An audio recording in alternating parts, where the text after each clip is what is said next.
ठीक है, आपको भी समझना पड़ता था थोड़ा सा। सन 1911 में गंडक नदी में बाढ़ आ गई।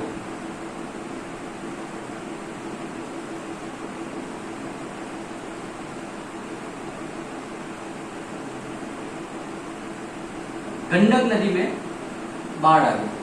सन 1911 में क्या हुआ कि गंडक नदी में बाढ़ आ गई। अब गंडक नदी में बाढ़ आ गई तो अपना संस्थान है पूसा, वो कहां पर था? वो गंडक नदी के किनारे था। बाढ़ आ गई तो उसमें क्या हुआ, हो गया पूरा वो तहस नहस हो गया। जन धन की बहुत हानि हुई, आर्थिक बहुत लॉस हुआ हमको, इकोनॉमिकल। तो 1911 में गंडक नदी में बाढ़ आने के कारण पूरा ध्वस्त हो गया, मामला वहां पे खत्म हो गया। तो अब वहां से सोचा कि किसी ऐसी जगह पर फिफ्थ ऑफ यूएसए पूसा का निर्माण किया जाए कि वहां पर बाढ़ आने की कोई संभावना नहीं हो और बहुत ही वहां पर ट्रांसपोर्ट की सुविधाएं भी आसानी से मिल सके। तो 1911 में दिल्ली में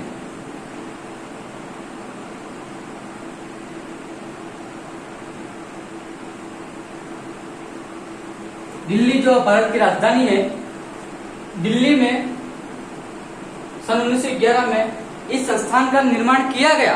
पूसा का निर्माण दिल्ली में किया गया, लेकिन उसका नाम बदल दिया गया और उसका नाम रख दिया गया IARI।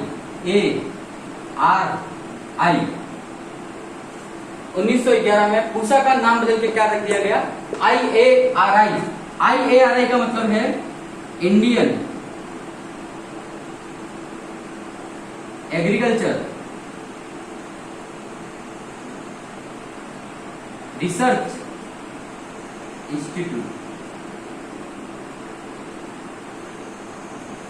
ठीक है, Indian agriculture research institute Bharat में दिल्ली में बनाया गया।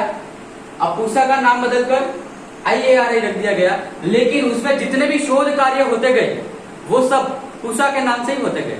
ठीक है, ये तो एक संस्थान है, नाम कुछ भी बदल दो लेकिन काम तो उसमें वही हो रहा है। इसलिए आज भी जितनी भी वेराइटीज वगैरह निकलती है वो पूसा के नाम से ही निकलती है, IARI के नाम से नहीं निकलती है। भले IARI इसको निकालती है वेराइटीज को, लेकिन उसके नाम आगे क्या होता है? पूसा।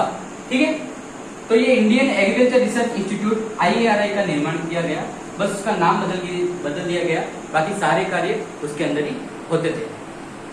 तो ये आपने यहां तक पढ़ा। इसके बाद में अब इसमें क्या होता है ये दिखा देता हूं मैं आपको कि ये IARI Indian agriculture research institute भारतीय कृषि अनुसंधान केंद्र, इसको हिंदी में लिख दीजिएगा, भारतीय कृषि अनुसंधान संस्थान, भारतीय कृषि अनुसंधान संस्थान दिल्ली। ठीक है, अब यहाँ पर इसमें क्या होता है कि भारत में जितने भी कृषि से संबंधित जितने भी नए नए कार्य होते हैं वो सब इस IARI में होते हैं। तो इसमें क्या होता है कि कोई अगर नई वेराइटीज निकलता है तो भले उसका नाम उसका देते हैं, लेकिन सर्टिफिकेट यही देंगे, उसको देखेंगे, परखेंगे, जानेंगे अच्छी तरह से, उसके बाद में उसको सर्टिफिकेट ये देंगे।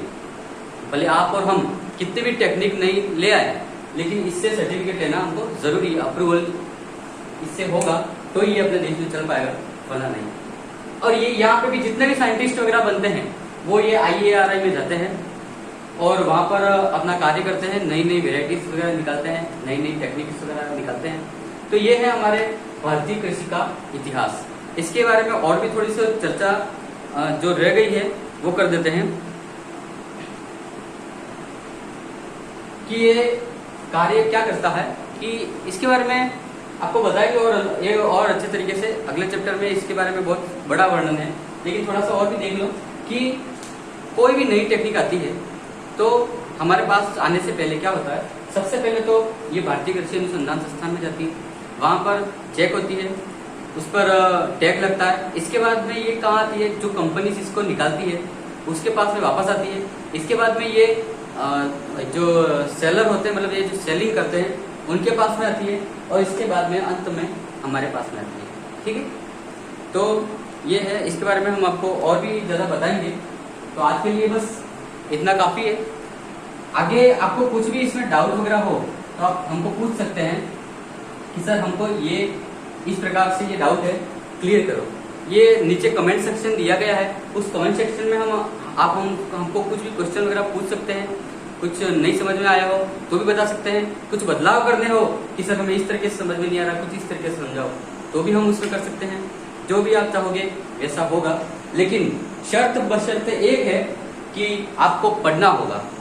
10वीं बोर्ड के एग्जाम में जिस तरीके से आपने अपना रुझान दिखाया था, इसलिए पास होके 11वीं में आए आप सब, है ना। और एग्रीकल्चर जैसा सब्जेक्ट लिया आपने, मतलब कि विश्व का सबसे अच्छा सब्जेक्ट जो धरती का निर्माण हुआ उसके पहले का है, तो उसको अच्छे से पढ़ना है, हमको आगे बढ़ना है, एग्रीकल्चर में अपना भविष्य बनाना है। आपके लिए गवर्नमेंट देख लो, प्राइवेट देख लो, बिजनेस, व्यापार और कृषि पहला ऐसा सब्जेक्ट है जिसमें इतने 5 अलग अलग प्रकार के क्षेत्र है।